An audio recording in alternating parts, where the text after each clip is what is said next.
al-matin al-mustaqim yang kuat. Fahiyan an-nawatul ula, dan dia adalah bibit pertama di dalam tata kaum minal ummah. Jadi kalau dalam sekup satu daulah al-islamiyah atau al-mudun al-islamiyah atau sya'ab al-islami, maka al-usra itu adalah labnatul ula, ya, batu pertama dalam bina al-mujtama al-islami. Jadi negara yang sebesar ini, dari Indonesia ini tahu nggak? Itu setara dengan luasnya, setara dengan 27 negara Eropa, 27 negara Eropa itu sama dengan Indonesia, besar. Hadhihi daulah laha hajmatun kabiratun 'azimatun, ya, bi khilafi ad-duwal al-Awruba fi al-Gharb. Besar sekali.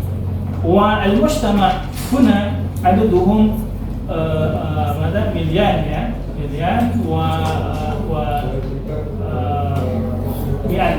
mi'atan wa sab'una alf, ya, 270 juta, ya, mi'atan wa sab'una alf, ya, nah, jadi dia sangat besar sekali secara adat dan luas secara daerah. Wa tumathilul al-bi'atil ula, dan dia memiliki peran yang sangat utama di dalam bi'ah. Mana bi'ah, ya talibat? Lingkungan yang pertama, allati yamu fiha al-afrad, di mana tempat pertama kita berkembang. Anda yang hari ini, Anda yang hari ini adalah akumulasi interaksi antara kalian dengan keluarga kalian dan masyarakat kalian. Itulah kalian sekarang. Jadi akumulasi ini itu kalian sekarang. Gimana kita adalah gimana kita dulu dididik di keluarga kita, di lingkungan kita. Ada orang yang pendiam, mungkin dia dulu keluarganya diam-diam aja gitu. Diam-diam nikah, taunya diam-diam jadi orang sukses, diam-diam gitu ya. Jadi nggak usah ngomong banyak, itu langsung cek-cek gitu ya. Terus dia bisa langsung sukses, langsung bisa sukses gitu. Ada yang periang, ya keluarganya memang keluarga yang penuh dengan keriangan, penuh dengan kegembiraan. Ada yang ya sesuai dengan bi'ah al-ula allati yanmu fiha al-afrad wa yata'allamuna qiyam ad-din al-islami, dan belajar tentang nilai-nilai agama Islam. Ya. Coba, apa nilai yang pertama kali dan yang kalian ingat sampai sekarang di keluarga kalian masing-masing? Apa nilai-nilai agama Islam yang sangat diingat terus? Entahkah nasihat, entahkah kata-kata mutiara, entahkah suatu prinsip? Ada nggak kira-kira? Apa coba? Jujur, ya ini mahal, paling mahal. Sekarang yang mahal itu bukan berlian, di kejujuran. Sebab orang boleh tinggi jabatannya, boleh tinggi titelnya, ya, semuanya lah di dia semua. Tapi kalau nggak jujur, ya saya banyak sekali lah sekarang. Ya tingkat presiden aja paling tinggi, kalau nggak jujur kan susah.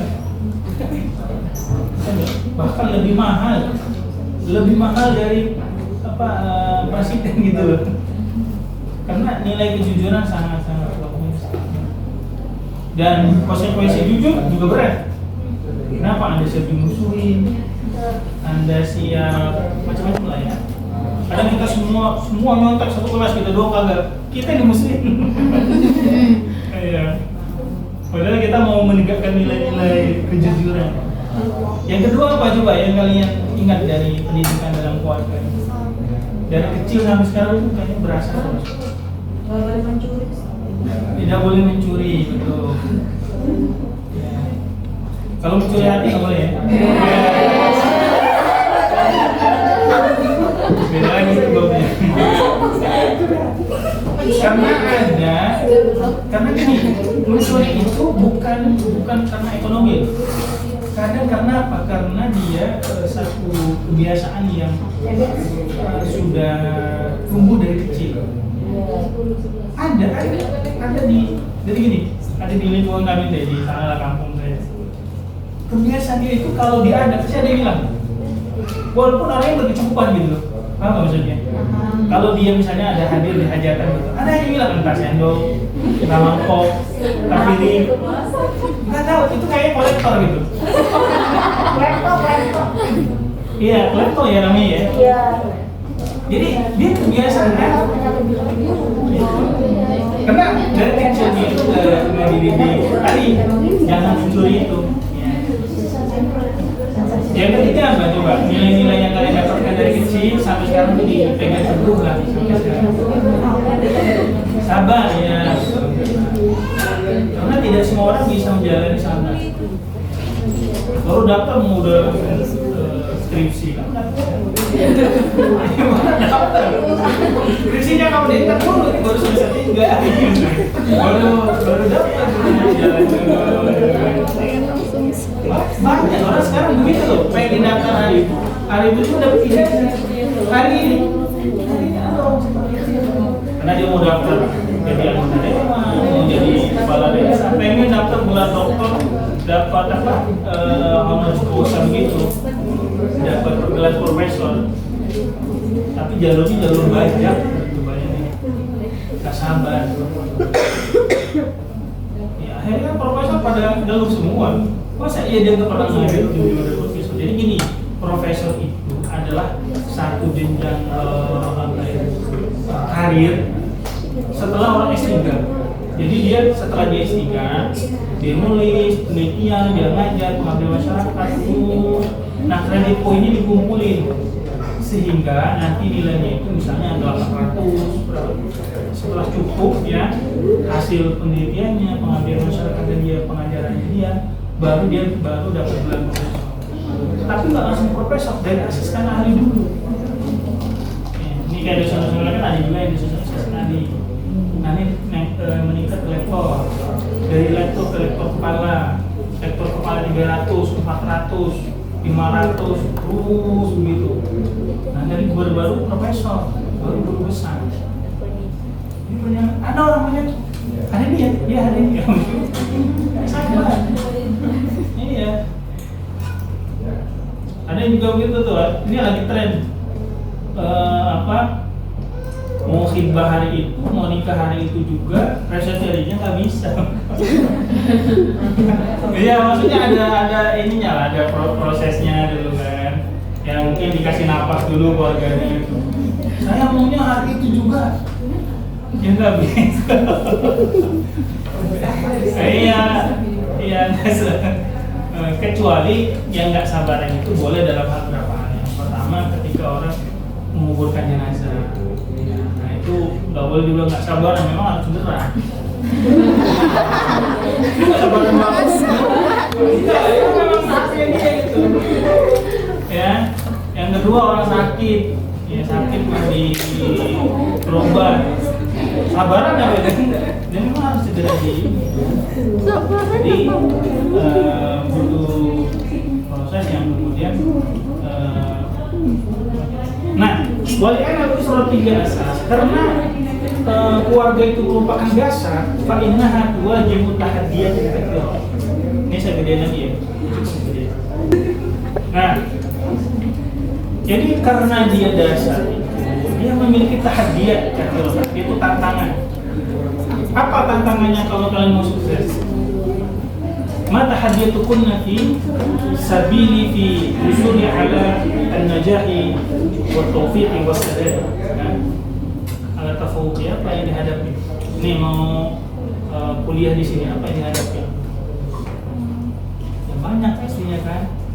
Bayarannya, belum lagi kalau berantem sama tetangga kursi beda kursi dua berantem diam-diaman kadang 2 hari 3 hari masalah kalau lagi mungkin lagi nggak mood ya seterusnya banyak tahadiyat di zaman yang mu'asir, di zaman kita yang kontemporer ini tatatalan atau tatalabu minna al-bahth fi masadir Islam, maka kita butuh pembahasannya, ya, penelitiannya di dalam rujukan Islam li ta'aruf ala kaifiyati ta'ziz sumudil usrah, ya.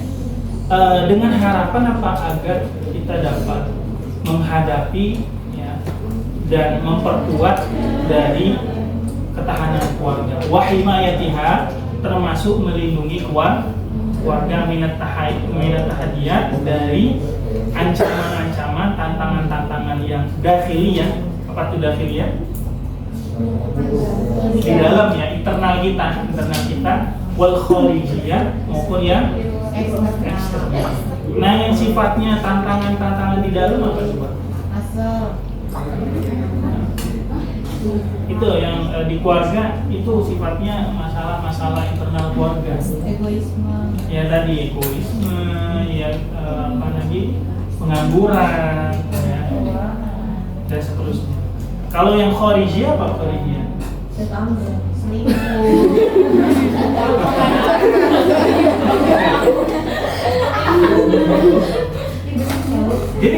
Jadi gini, jangan berpikir bahwa dunia ini kalau bukan itu masalah gue, masalah saya, berarti saya tidak perlu untuk mengatasinya. Jangan begitu berpikirnya, karena masalah itu akan merambat dan juga menyebar. Jadi masalah tetangga kita, masalah kawan kita, masalah keluarga kita, kalau tidak diselesaikan, kalau tidak kita kasih solusi, itu akan berdampak kepada kita. Mau tidak mau, lambat atau cepat akan berdampak kepada kita. Kecil besarnya akan berdampak. Contoh, kalau tetangga tiap hari berantem aja kerjanya, kita merasa terganggu nggak kira-kira? Padahal kan dia urusan dia itu, ribut-ribut dia, betul nggak? Paham maksud saya, ya? Nah, itu baru satu tetangga yang ribut loh. Coba kalau se-Indonesia ribut semua, ya, bisa demo kan? Betul nggak? Artinya gitu, maksud saya, kenapa kok ini kita ketengahkan nih tafsir ayat ahkam ini dengan harapan ketika kita menyelesaikan masalah-masalah ini, kita seolah-olah menyelesaikan, sama saja menyelamatkan diri kita, keluarga kita dari masalah-masalah tersebut. Tapi kita berusaha bagaimana kita menyelesaikan nih masalah ini dari Quran, solusi. Zaman Nabi emang nggak ada masalah. Zaman Nabi banyak. Coba kalian baca tuh yang sebab nuzul tentang surat An-Nur ayat kalau nggak salah dari ayat 3 ya, dari 3 sampai ayat 9 ke 10. Ya tentang apa li'an itu. Antum tahu nggak sebabnya? Ada sahabat itu dia punya istrinya tahu nggak? Istrinya itu lahiran. Pas lahiran, bapaknya itu tadinya seneng, wah anak saya lahiran segala macam, laki. Rupanya apa ketika lahir anaknya itu rambutnya keriting, bapaknya nggak rambut keriting. Kemudian ininya kulitnya, warna kulitnya gelap, bapaknya putih. Iya kan? Nah, itu di depan Rasul loh. Depan Rasul bilang, oh ini bukan anak saya nih. Kata Nabi, kalau gitu kamu bertemu istrimu berzina loh. Paham nggak maksudnya? Silakan 4 saksi, kata Nabi. 4 saksi hadir. Kalau nggak kamu dihukum apa itu? Qazaf. Kan untuk qazaf kan karena dia tidak mendatangkan 4 saksi, maka dihukum 80 kali cambukan. Entar Nabi, saya yakin ini bukan anak dia, dan saya pun dia melakukan apa yang sekarang itu lagi perselingkuhan, perzinahan. Itu dahsyat sekali. Coba gimana? Nah, Nabi sendiri kan pada posisi gimana? Dihukum qazaf ini dia bukan hukum qazaf. Karena qazaf itu menuduh orang lain, bukan suaminya. Dan itu kan kalau ada saksi, kalau nggak ada saksi kan dia harus dihad, hukum had, artinya dipukul 80 kali yang menuduh tadi. Ini suaminya sendiri. Akhirnya apa? Turunlah ayat Quran surah Nur tentang al-li'an. Li'an itu apa? Bahwa si suami bersaksi 4 kali, dia saksi bahwa istrinya bohong, istrinya itu berzina, sedangkan dia adalah benar. Nanti yang kelima, kalau dia bohong dia dapat laknat Allah. Nah, tetapi Islam tidak kemudian mengatakan, oh ini yang benar suaminya, istrinya pasti salah. Karena kenapa? Istrinya juga nolak saat itu, di hadapan Nabi. Entah dulu, bukan saya ini anak benar-benar kan ini ada dia itu. Anda tahu, ini anak kelak pertama nasabnya dinasabkan kepada ibunya, dan kedua dia akan jadi salah satu orang penting di negara Mesir anaknya. Tapi B-nya bin ke ibunya. Walhasil ibunya pun wanita itu diberikan hak untuk membela diri. Akhirnya si wanita juga bersumpah 4 kali. Dia mengatakan bahwa suaminya itu salah dan dia benar. Sedangkan yang kedua, kalau dia bohong, dia akan dapat azab Allah Subhanahu wa Ta'ala. Dan itu bisa langsung. Kalau dia itu udah bisa langsung dia. Dia tuh udah tolak bayi, dia udah nggak bisa nikah lagi. Ini sekelumit secuplik masalah yang dihadapi di zaman Muhammad. Belum lagi lanjutannya tuh An-Nur ayat 11. Itu lebih dahsyat lagi itu, yaitu Aisyah radhiyallahu anha dituduh melakukan perselingkuhan. Iya kan, sama Sofwan bin Mu'attal kalau salah ya. Yang waktu itu hadisul ifki itu. Wah, berat. Karena sekota Madinah itu kecium semua ininya, kedengaran semua yang gosip itu. Padahal belum ada internet.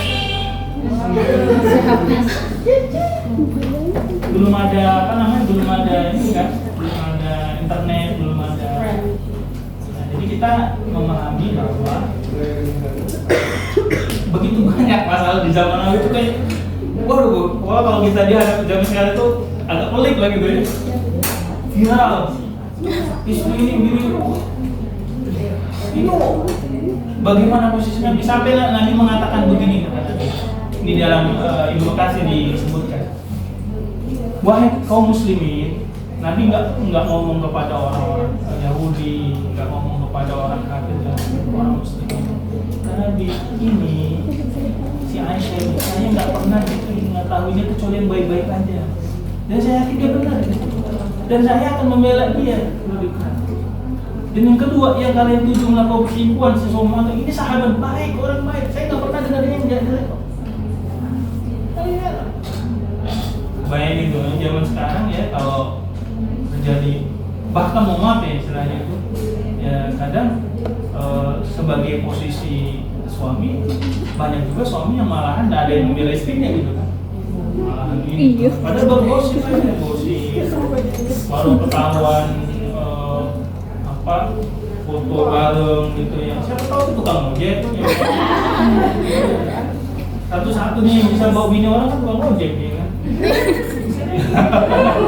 Iya, kadang nggak izin lagi sama suaminya kan, izin ya pak gitu kan.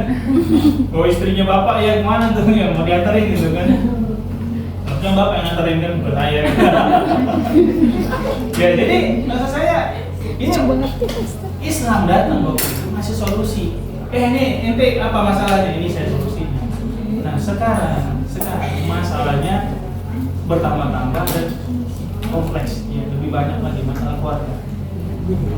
Bahkan kadang ya Allah, kita kadang nggak habis pikir ya, ada seorang ibu, memang ini ibu tiri, dia menyiksa anaknya itu 3 hari nggak dikasih makan.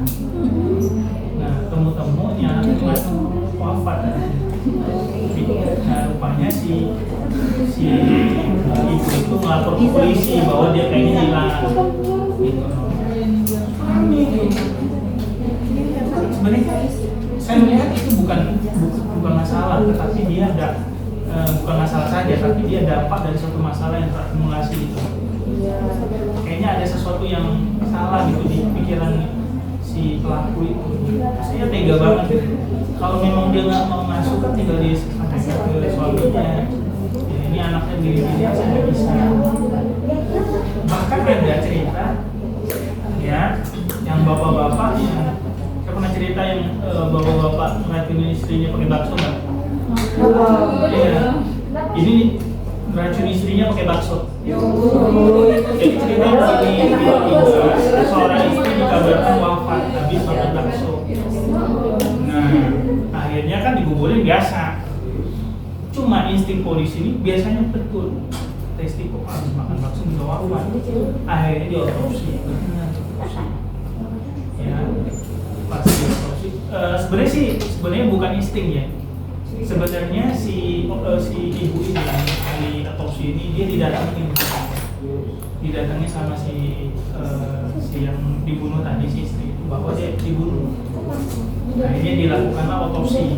Nah, dilakukan otopsi, benar pasti.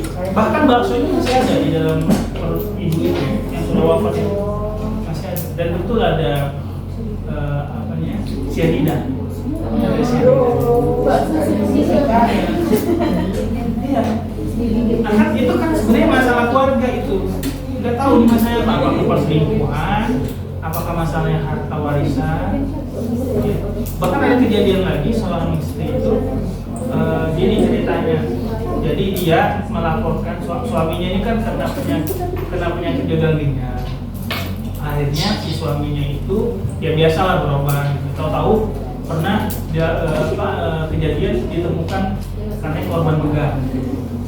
Nah, sama polisi ini ibu ini mau diotopsi. Terus istrinya bilang begini, wah dia udah sakit, nggak, jangan diotopsi, kita tahu sakit lagi gitu kan. Polisi curiga, jadi curiga benar. Akhirnya si tukang begal itu, yang katanya begal itu ditelusuri, rupanya dia masih adik ipar atau adiknya si istrinya. Nah, rupanya pas ditelusuri, si istrinya ini membuat perjanjian dengan suaminya. Kalau dia meninggal, kalau dia cerai, dia akan dapat setengah harta dari si suami. Tapi kalau si suaminya meninggal, cerai meninggal ya, dia akan dapat harta semuanya. Akhirnya si suaminya dibunuh. Ini karyawan salah satu penyedia mobil, karyawan produksi mobil aja ini. Nah ini kan masalah. Nah itu jadi istilahnya itu kalau masalah keluarga itu, ya gunung es. Nah gunung es itu kan yang muncul di permukaan, yang di dalamnya jauh lebih banyak.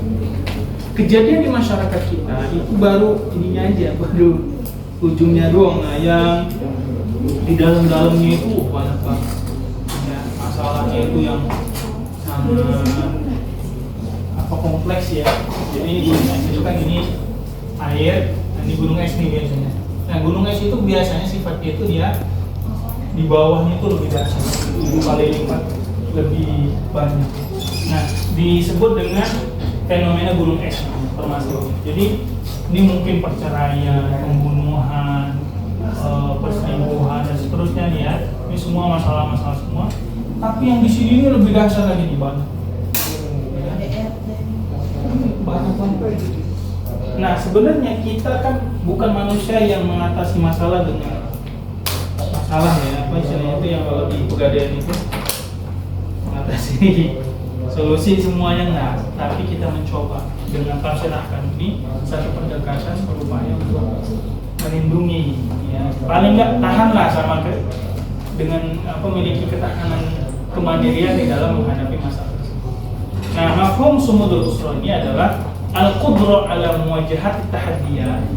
Yang disebut dengan ketahanan itu apa? Kemampuan dalam menghadapi tahaddiyat, tantangan-tantangan, wasu'ubah dan kesulitan-kesulitan, bithabati wastiqrar, dengan kesabaran dan istiqomahan, duna inhiyar, tanpa adanya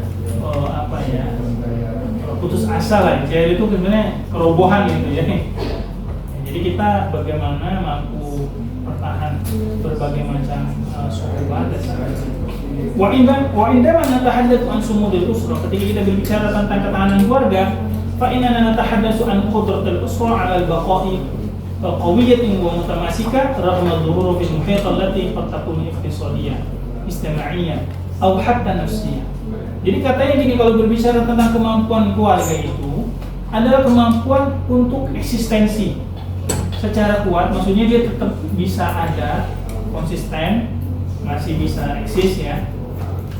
Qawiyah, kuat, mutamasika, dia bisa berpegang teguh gitu. Meskipun dalam kondisi-kondisi yang diliputi dengan masalah-masalah episodia dan disebutkan apa? Ekonomi. Ya. Ini masalah ekonomi ini berat nih. Nah, kata dia bahwa sekarang ini kelas menengah itu turun. Ini bahaya sebenarnya. Kelas menengah turun itu artinya kan kita ini ada postur beda, ada kelas tingginya, ya atau kelas atasnya, kelas menengah, ada kelas bawah. Kelas bawah ini masyarakat umum yang pendapatannya dibilang miskin. Dan ini banyak banget, ya. Itu hampir berapa persen ya? Saya lupa, antara 30% ada. Kan 30% dari 220 juta kan besar. Ya. 5% atau 10% aja nih. 10% kalau ada orang dari kelas bawah ini banyak. Artinya kelas menengah ini dia akan semakin miskin. Nah, itu artinya ekonomi kita sedang tidak baik-baik saja. Dampaknya apa? Dampaknya daya beli masyarakat turun. Tahu daya beli masyarakat? Mohon maaf nih yang nunduk-nunduk lagi. Takutnya lagi liatin medsos gitu. Oke, nah jadi karena daya beli masyarakat menurun, akhirnya banyak jualan-jualan yang kagak laku.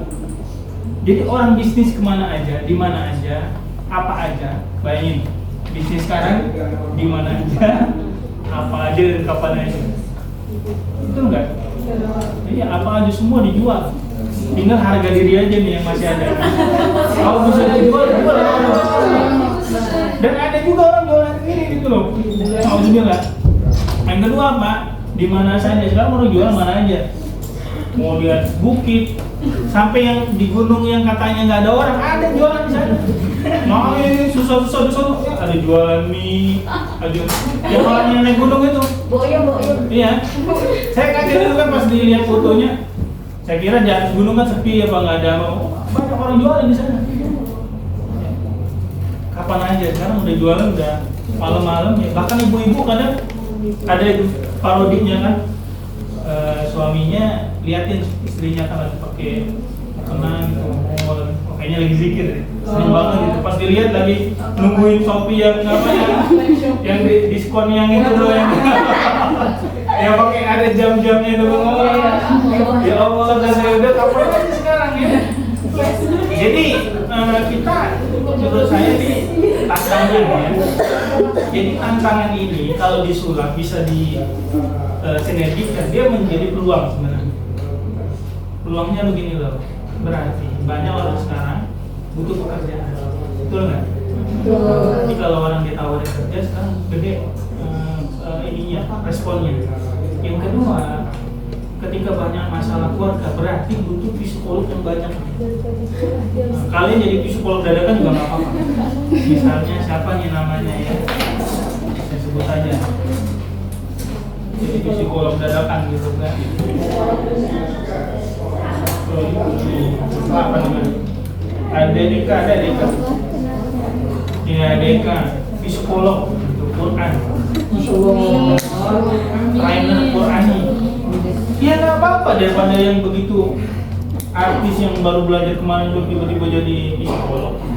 Kita era juga kadang ada artis jadi baru sehari mualaf dia kan, terus kemudian langsung jadi ini trainer di mana-mana. Kata saya, ini kalau dia 2 mana kali 593 ini belum tentu menang. Masih patenan yang semester 3 di sini. Gak apa-apa, ikutin misalnya pelatihan-pelatihan, itu kesempatan kita. Saya kalau diisi tentang parenting begitu, ibu-ibunya pada nanya semua gitu. Sampai saya sendiri kelelahan kadang jawabnya apa gitu. Iya kadang udah nanya 1 dijawab 2, udah dikasih jawaban 3 nanya 5 gitu kan. Kalau ke konsultasi dokter enak kan per jam 60.000. Gak boleh nanya begitu. Kagak ada persen-persenannya. Nah jadi tantangan ini semakin banyak ya. Tapi kalau kita bisa melihat tantangan ini sebagai suatu peluang, ini bagus. Ya. Artinya kajian-kajian tentang kekeluargaan, kajian-kajian tentang ekonomi, kajian-kajian tentang akhlak, parenting ini semakin banyak digemari. Bahkan bukan hanya kalangan kita aja, kalangan banyak ya. Quran apalagi kan orang senang banget tuh sekarang tren-tren apa belajar Quran, bikin pelatihan baca Quran ya. Sehari gratis, sepekan bayar. Ya namanya marketing kan bisa aja ya kan. Misalnya begini, bayar gratis ya. Cuma kalau sukses baru bayar gitu kan. Nama marketing bisa aja. Atau masalah istimewa sosial ya. Al-yawm nahnu nuwajih aidan masyakil ijtimaiyyah. Sekarang masyarakat kita itu ngeri ya kalau kita lihat masalah-masalah apalagi dihadapkan dengan kondisi yang ekonomi yang terpuruk. Ini sekarang ini ekonomi kita sekarang ini itu dampak dari yang kemarin 2020 yang COVID itu. Saya melihat itu dampaknya bisa 5-10 tahun. Baru ekonomi kita bisa balik lagi seperti sebelum COVID. Baru kembali ya, belum lebih. Nah sementara kan sekarang ekonomi sekitar 5%, karena 5% itu memang udah kayak gitu. Ya karena memang kebutuhan sehari-hari, kebutuhan pokok aja itu, nggak ada kemajuannya. Au hatta nafsiyah atau masalah-masalah kejiwaan. Ada yang bilang ya, stres. Ya. Sekarang tingkat stres orang tinggi loh. Nah, maka saya kan ya tugasnya nggak boleh berat kan.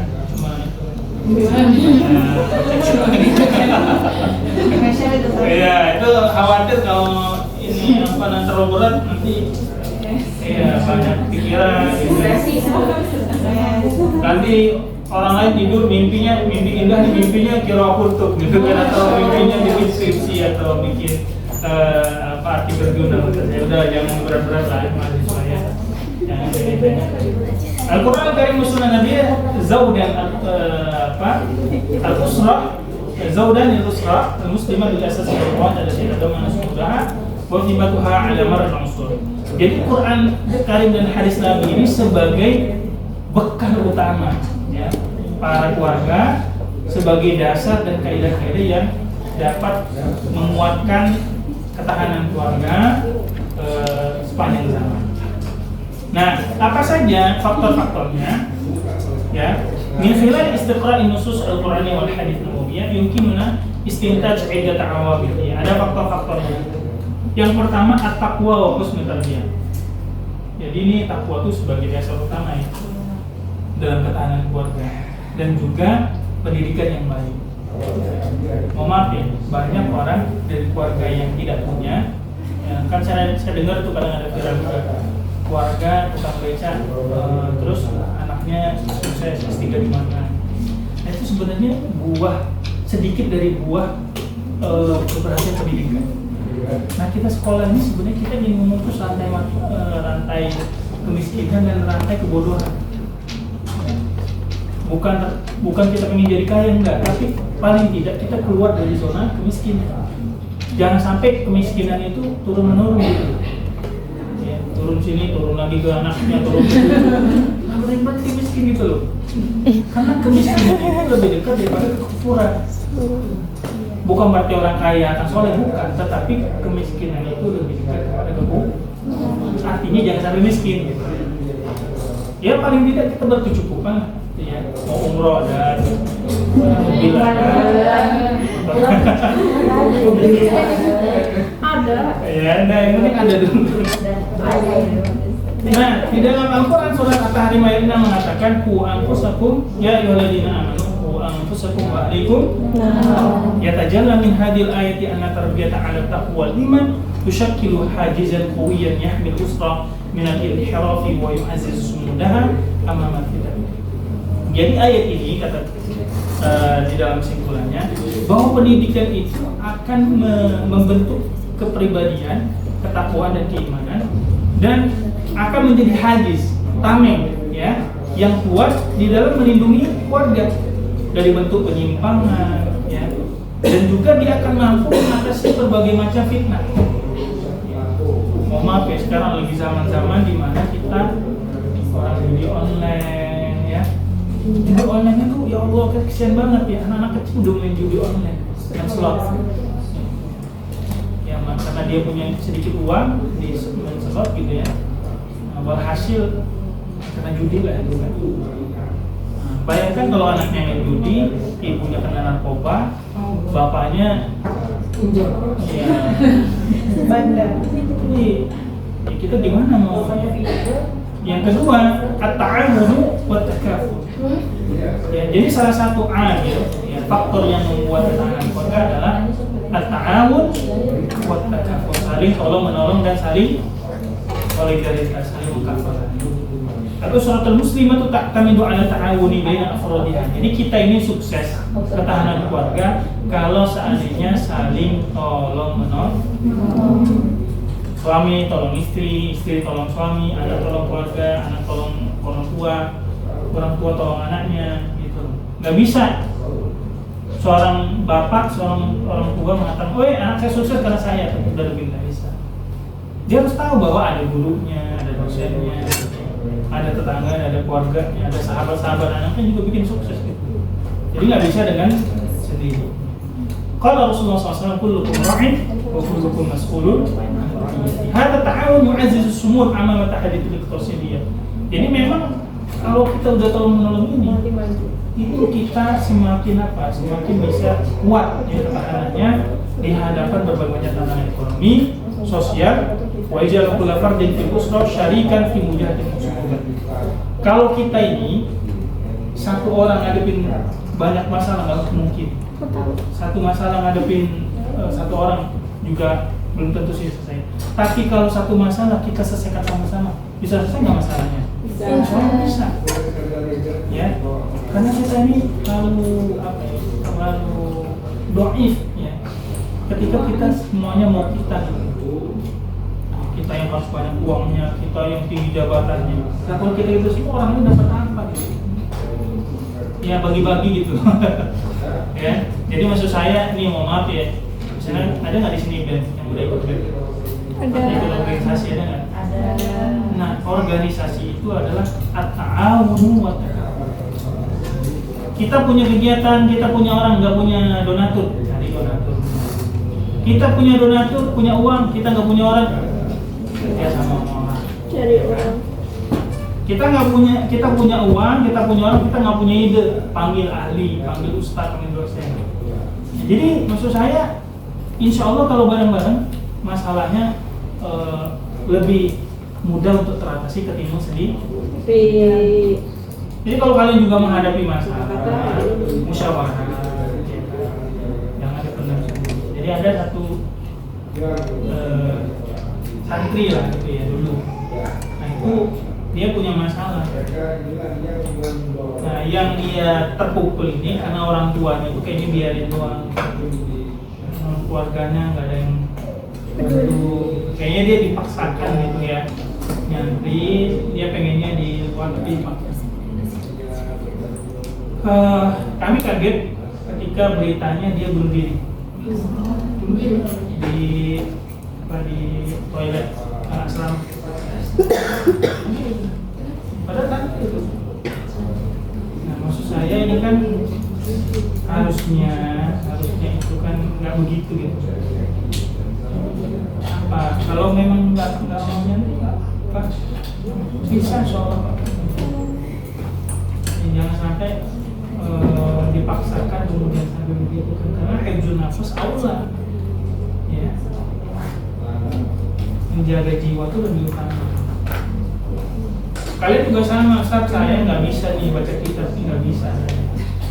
Misalnya jadi masalah gitu ya udah bikin artikel. Ustaz berat juga saya bikin artikel. Sayanya aja, oh masya Allah banyak tugasnya. Ya udah mungkin diterjemahkan. Ya, terjemahkan. Berat juga. Saya pakai ini. Oh berat. Berat juga. Ya udah kelompok orang yang lain. Oh berat juga Ustaz. Ya udah kayaknya kamu aja yang ngajar desain. Iya. Bisa. Iya. Jadi ya disampaikan aja ya kalau memang susah. Boleh. Yang ketiga ar-rahmatu wal mawaddah ya, penuh kasih sayang dan juga kecintaan. Min abrozil raqaiz fi Rokiza ya, dari usrul itu al-muslimah ar-rahmatu wal mawaddah, itu kasih sayang dan kasih.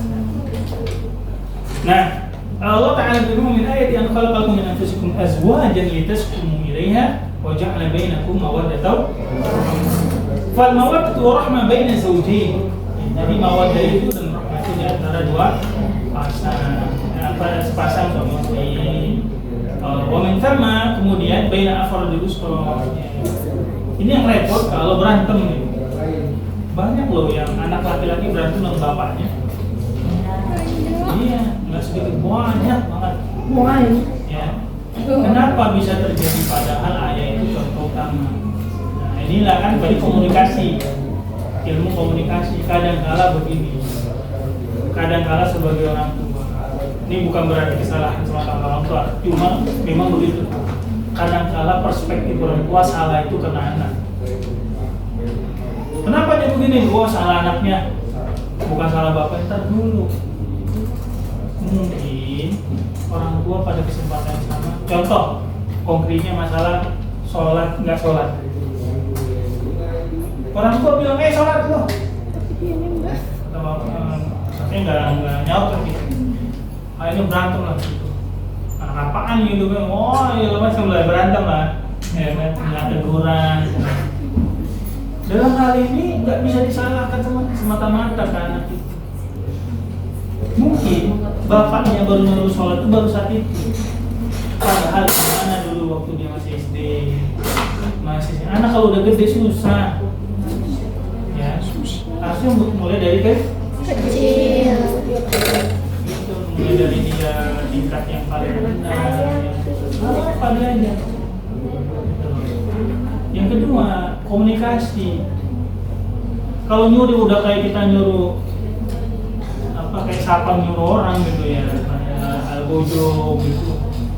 Ya yang benar lah gitu kan. Ya anaknya dideketin dulu. Mana saya hari ini ya kan. Kalau anaknya udah gede kan jangan lah begitu kan. Ya. Terus disalamin dulu ya. Dikasih lembaran yang ada mana kurang duit apa nih? Oh iya. Duit. Ya udah beli aja nih. Udah sholat belum? Sholat. Enak begitu. Ayo. 100.000. Iya kan? Paham nggak maksud saya? Nah artinya tidak mesti satu hal itu harus satu cara kayak sakop gitu loh. Ini tokot-tokot gitu. Orang kan nggak begitu kadang. Perlu pendekatan dulu. Mukadimah dulu ya kan. Saya aja mau maaf nyuruh ibu mau jilbab itu ampun lah susah banget gitu. Karena waktu itu masih SMP lah, masih kenapa gitu. Akhirnya udahlah tiap hari saya pulang, setiap kali saya pulang itu saya selalu beli jilbab. Pulang beli jilbab. Kata saya mudah-mudahan nanti dipakai yang apa yang penting jilbabnya banyak kan.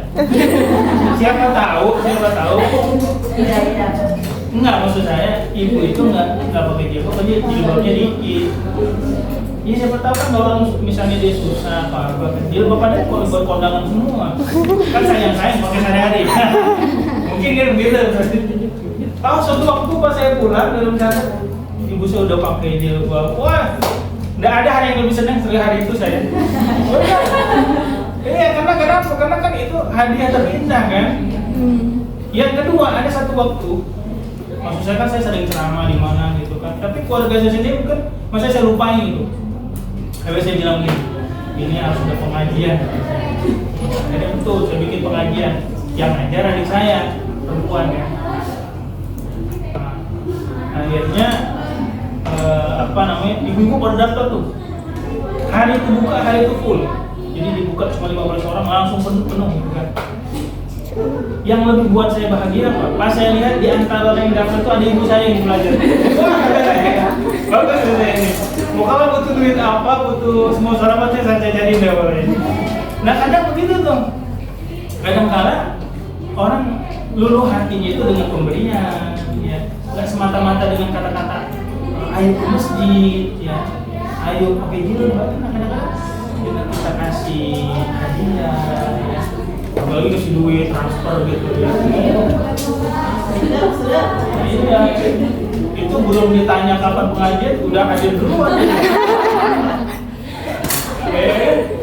Paham ya saudara ya? Itu pendekatan tekanan keluarga yang asik, dibikin asik. Nah, kemudian apa yang dihadapi masalah pertama iktisadiyah. Ad-dughut iktisadiyah, tekanan ekonomi. Min abrazil awamil lati tu'athiru 'ala istiqrar al-usra. Dia sangat berpengaruh terhadap faktor-faktor yang berpengaruh terhadap keberlangsungan untuk usra.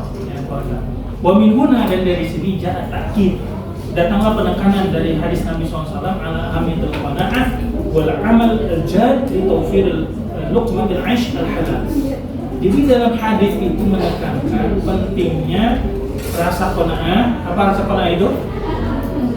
Halo, qanaah? Merasa cukup atas pemberian Allah Subhanahu wa taala. Wal amalul jad, dan kerja yang sungguh-sungguh. Untuk apa? Li tawfiri luqmah, untuk menyediakan apa namanya? Buat makan. Luqmah itu kan sebenarnya suapan ya. Luqmatul 'aish itu artinya sesuap nasi lah bahasa kita ya. Untuk memenuhi kebutuhan kehidupan al-halal yang benar. Yang kedua, at-tahaddiyat as-saqafah, ya, yaitu tantangan wawasan dan pengetahuan. Saqafah.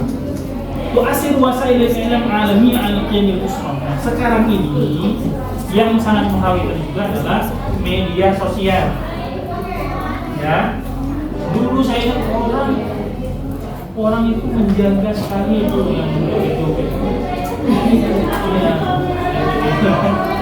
Apa saya lihat kan, ya Allah, kata saya lah tutup aja nih ya medsos itu, karena saya mau ngambil kadang-kadang kalau ada temenan Facebook atau temenan Instagram atau temenan ini yang begitu saya langsung unfriend kadang. Ya udah malah kata saya, nanti kalau ini saya minta maaf aja. Ya kadang kita diam gitu ya. Nah kalau dia sifatnya video-video yang kocak aja nggak masalah. Tapi kalau udah begitu-begitu kan kita keganggu juga ya. Yang gak enak tuh begini nih, kadang kita buka medsos, istri lagi lihat. Padahal itu kan kita kan nggak tahu. Iya. Ya daripada saya begitu kan mendingan saya unfriend ya, betul nggak? Daripada bikin masalah ya udah. Jadi kadang medsos itu ada dua pula sisi, ada sisi jahatnya, ada sisi baiknya. Dan tinggal bagaimana kita meminimalisir yang kejahatan dan memaksimalkan sisi baik dari. Nah ini sekarang ini mau TikTok lah, mau Facebook apa yang bayar itu kita dibayar Facebook Pro ya. Nah itu itu maksudnya yang lebih lucu begini. Kan suaminya kan kritik gitu kan di medsos, kritik bahwa istrinya dapetin pulang main bukan uang. Nah pas istrinya gajian dari Facebook, akhirnya bukan hanya istrinya yang ikutan joget-joget, suaminya juga gitu. Kata saya ini mah kayak apa namanya, kayak ini apa ya, realita masyarakat kita sekarang ya. Bahkan ada parodinya itu kan, ada parodinya. Jadi ada seorang anak muda SMA ditanya sama lulusan kuliah ya. Tanya, kamu ngapain gitu kan, joget-joget depan gini kan, depan HP nggak jelas gitu kan. Terus dijawab sama anak, dengan gue dapat duit nih gini kan, nanti udah nganggur segala macam gitu kan. Akhirnya plot twistnya itu adalah ketika di akhir video malahan si yang kritikin si siapa, si anak SMA tadi ikutan ya. Ini salah satu tantangan ya ke depan itu, bagaimana kita memviralkan kebaikan-kebaikan. Karena yang viral itu kadang yang mohon maaf dalam tanda kutip yang aneh-aneh, yang tidak lazim ya kadang ya berbau-bau apa negatif. Bahkan suruh ahyanan afkaran tatanaqadu ma'a mabadi. Jadi kadang-kala yang disebarkan melalui sarana prasarana atau media-media elektronik, media sosial itu pemikiran-pemikiran yang bertentangan dengan nilai Islam. Ya. Ini lagi heboh nih, ada seorang dokter dia digagalkan, wanita perempuan. Padahal ini dokter senior, dokter bedah senior. Gara-gara dia pakai jilbab. Jadi sama rumah sakitnya itu di blacklist ya. Jadi saya lihat sekarang yang berjilbab di itu seperti di apa ya, dalam tanda kutip ya, kayaknya mau diperangi gitu loh. Tapi dia tes water dulu dia. Ini kayak kemarin yang pas liburannya, ini dokternya, ini ntar muncul apa lagi gitu loh. Saya lihat itu kayaknya bukan sekedar kebetulan, melainkan dia menjadi satu sistem yang kayaknya dicoba. Karena hampir gini, sekarang di masyarakat kita, dari 100 wanita yang ada di masyarakat, itu hampir 80-90% pakai hijab di kita. Berbeda tahun 90-an, berbeda tahun 2000-an. Sekarang ini yang mungkin fenomena karena artis untuk dijilbab semacamnya ya. Ya ada baik ada baiknya. Baiknya artis yang pakai jilbab dia jilbab juga. Yang nggak baik pas artisnya lepas jilbab dia udah juga lepas jilbab. Dan yang menurut saya trendy, cuma ikut trennya aja. Lidzalika, oleh itu sebabnya yajibu 'alal usra al-muslimah an takuna wa'iyatun, ya, hendaknya keluarga muslim itu sadar terhadap tantangan-tantangan ini, wa ta'malu 'ala ta'zizil qawiyatil islamiyyah dakhil al-bait. Jadi hendaknya menguatkan ya peran-peran Islam ya, bagaimana fungsi Islam di dalam rumah. Yang keempat ada tafakkur al-usari. Apa itu perpecahan keluarga? Tantashiru fil asril hadis zawahirut tafakkur usari, munculnya di zaman kita sekarang ini yaitu fenomena kehancuran keretakan di rumah tangga. Kartifa'u nasabil tolak, nisbah maksudnya, yaitu tingginya persentase talak perceraian di kita. Wa tasyakkatatil afrodan, banyaknya berantem gitu. Illa anal Islam yahukku ala sabr, yang sesungguhnya ya bahwa Islam itu mengajak kepada sabar. Wal hiwar, apa hiwar?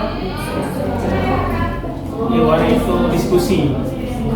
Jadi sebenarnya gini, berantem itu adalah gagalnya pertemuan komunikasi antara satu orang dengan orang lain. Jadi dua berantemnya sebenarnya itu kegagalan komunikasi.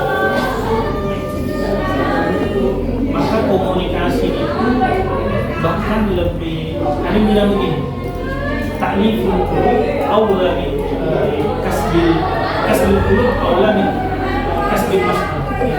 Jadi bagaimana menjaga komunikasi itu lebih dipentingkan ketimbang kita mengharapkan misalnya kepada sesuatu hal. Contoh kita ngisi pengajuan proposal. Nah, komunikasi kita di dalam kita menyampaikan proposal itu jauh lebih penting ketimbang isi proposalnya sendiri, meskipun kita berharap kan ketika kita isi proposal orang ngasih respon, betul nggak? Nah, ini di antara kalian ini kan ada komunikasi, betul nggak? Nah, komunikasi ini dijaga. Jangan sampai begini loh, sesama kalian itu saling bertengkar. Nah, kadang masalahnya sepele, jadwal yang tumpang tindih misalnya, ya, atau kebersihan kelas, atau jalan-jalan yang gagal. Ya, jadi terus opsi-opsi mau rencana tapi nggak pernah terlaksana gitu ya kan, masalah. Jadi banyak masalahnya. Nah, komunikasi dijaga. Jadi musyawarah, eksekusi, evaluasi, rencana, musyawarah, eksekusi, ya pelaksanaan, evaluasi. Jadi kalau yang melibatkan banyak orang jangan sampai diambil sendiri keputusannya, dilibatkan bersama. Kecuali hal tersebut memang berkenaan dengan pribadi kita. Nah, apa-apa dia berhenti karena kita yang bertanggung jawab dan kita yang melaksanakan. Tapi kalau yang melaksanakan satu kelas, nah ini harus bareng-bareng nih mungkin mana ya apa spidolnya di mana, yang ngambil ini siapa, ini segala macam lah ya. Sampai pernah pokoknya kelas yang lalu lah, yang kelas ini, kalau kelas ini the best lah. Sampai itu ya, sampai dia bilang gini, Ustaz, jangan ini dong katanya, jangan diserahin ke kita, dikocok aja, kayak kita arisan gitu. Nama keluar itu yang dia itu ya. Nggak tau kayaknya ada masalah nih kata si sama mereka. Betul saya giniin buat nama langsung gitu ya. Karena mungkin sebelumnya itu ada masalah gitu ya, masalah mungkin kelompoknya itu aja gitu, mungkin ada beberapa mata kuliah orangnya itu. Nah, yang lain yang nggak dapet yang itu, ya merasa kok dia sama itu terus. Gitu.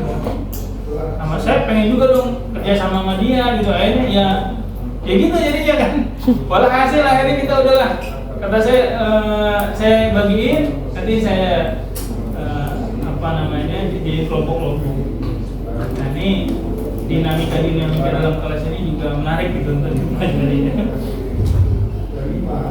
Nah, peran Quran Sunnah di dalam ketahanan keluarga az-zawaj ya.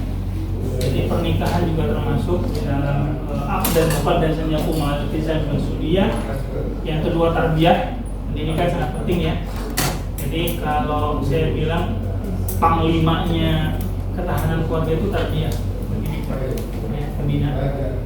Jadi kalau kita mau kuat keluarganya, maka pembinaan di dalam keluarga itu harus kuat. Penanaman nilai-nilai ya. Dan repot ini kalau seandainya yang kita hadapi itu orang senior, tapi dia nggak tahu wawasannya. Ya, itu kadang mentok. Kita jelasin panjang. Kata dia lo umur baru kemarin sore juga masih bau apa gitu. Kayak itu. Akhirnya mentok kalau omongan gitu ya udah gitu. Udah aman kadang gitu ya. Tantangannya juga begitu. Karena memang begitu ya, pada dasarnya kita walaupun udah gede, udah tua sekalipun umurnya ini, di hadapan orang tua tuh masih anak kecil. Nah, masih anak kecil, masih dianggap kayak dulu, masih anak yang ini. Cuma takluknya sama itu doang nih. Kalau kita yang mengkafalahi dia, nah itu biasanya takut tuh orang tua. Kalau dia udah bergantung ke anak, nah dia nurut. Nah, kalau dia masih berpuasa gitu ya, terus ini agak susah ya, mau jalannya sendiri pasti. Tapi ada juga orang tua yang masih bisa ditawar, masih diskusi. Ini gimana nih? Mau saya. Ya. Apalagi masalah nikah, tawarin dulu. Pokoknya kamu tahu sama dia, udah tahu gimana caranya sama dia. Ntar dulu nih mau kuliah dulu, biasanya begitu terapan kalau nolaknya. Kuliah kan, ya mas. Padahal dia dulu cuma ini calonnya itu kan. Terus, nah jadi yang begitu kan nggak ketemu, ya. Maka harus diundingkan dulu, ya. Nah tarbiyah ini sangat penting. Muru auladakum bis sholati li sab'in. Suruhlah anak-anak kalian untuk sholat, ya semenjak dari umur 7 tahun. Ya, pembiasaan. Sebenarnya bukan sholat aja ya. Jadi sholat itu kan sebagai satu simbolnya, tapi yang lain juga sama.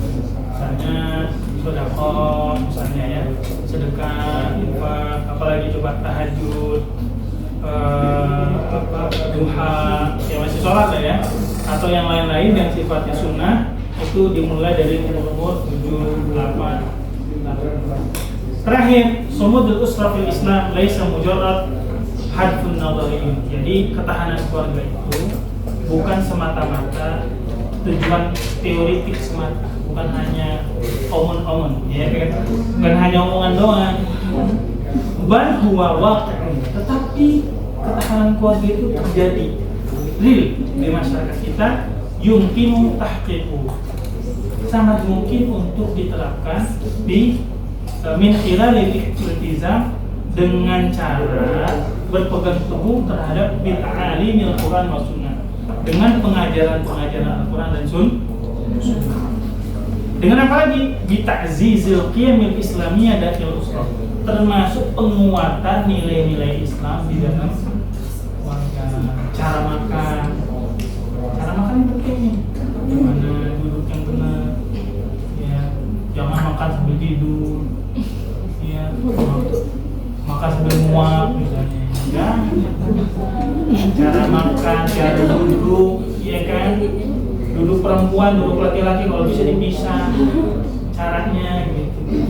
Laki-laki kan ngangkang gitu, perempuan ngangkang gimana gitu ya. Maksud saya ada nilai-nilai yang harus diikuti sesuai dengan kultur dan budaya kita masing-masing. Cuci piring yang kemahiran itu, cuci baju. Ini kalian udah cuci baju sendiri kan ya? Saya dapat kayak itu ada yang masih dicuciin baju sama maknya gitu loh. Maksud saya, insya Allah pasti enggak lah ya. Yang sono lain ya. Iya, karena saya ya begitu tuh kan. Ini apalagi dalaman disuruh ibu kita nyuci. Alhamdulillah ya. Jadi yang begitu-begitu kita sendiri ya, makan, habis makan itu nilai Islam udah kita yang makan kita tanggung jawab. Ya. Kalau bisa yang lain ya kita yang ibu kita yang kita cuci ya, itu lebih baik. Ini yang punya kita tuh kita cuci. Ya. Nyapu di rumah, kalau saya disuruh pokoknya ya kotor sapu.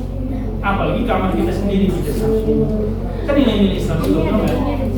Ya, sholat, nggak usah dikodor-kodor, sholat, subuh. Gitu. Yang bagus kita yang bangunin, Pak, Bu, tahajud. Padahal itu yang tadi tuh yang nungging Sopi itu dia ngomongin tadi.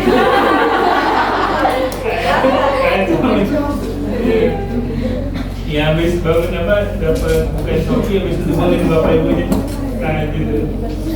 Nah jadi nilai-nilai Islam itu harus ada dalam tanda kutip, quote ya, pemaksaan dulu ya awal-awalnya. Nanti baru kebiasaan, baru kesadaran. Jadi agak sulit kesadaran dulu, keterpaksaan nanti agak sulit. Jadi dipaksa dulu pertama ya setengah dipaksa lah, jadi gitu ya. Paksa, biasa, baru kesadaran. Jangan langsung kesadarannya saja deh. Kalau zaman enggak gitu. Ya. Kenapa kok Nabi nyuruh 7 tahun udah sholat begitu? Karena biar dipaksa dulu gitu, terbiasa ya. Yumkinu nabina al-mujtama, dan mungkin juga membangun masyarakat yang kuat ya, qadirun ala muwajahati hadits. Baik, saya rasa cukup pada